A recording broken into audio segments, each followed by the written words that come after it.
High বন্ধুরা, তোমরা কেমন আছো? আশা করি ভালো আছো। আজ করব এই দেখো ফলি মাছের ঝোল পাতলা করে, আর করব ট্যাংরাও আছে, ট্যাংরা দুই একটা আছে, আর ফলি মাছ আছে। মাছগুলো টাটকা আছে, দেখো এটা নড়ছে, এ দেখো নড়ছে, দেখছো?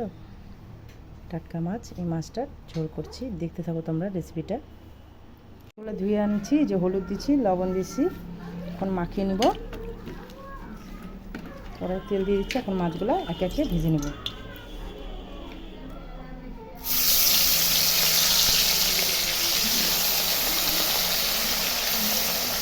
পটলগুলো কেটে নিয়েছি, এখন ঝোলটা বানাবো। এই কালো জিরা, শুকনো লঙ্কা সম্বারা দিয়েছি,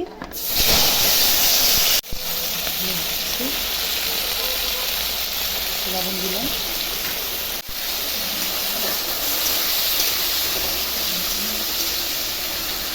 জিরা, একটু আদা আর 4টা কাঁচা লঙ্কা বেটে নিচ্ছি।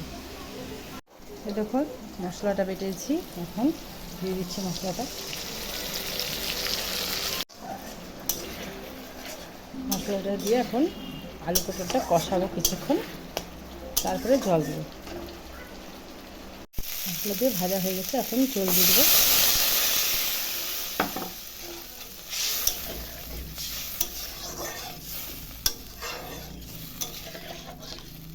ঝোলটা এখন কিছুক্ষণ ফুটুক, তারপরে মাছগুলো দিব। মাছগুলো দিয়ে দিচ্ছি, আর একটু ঝোলটা ফুটলেই নামাই নেব। মাছের ঝোলটা তৈরি হয়ে গেছে, ফলি মাছের পাতলা করে ঝোল আলু পটল দিয়ে।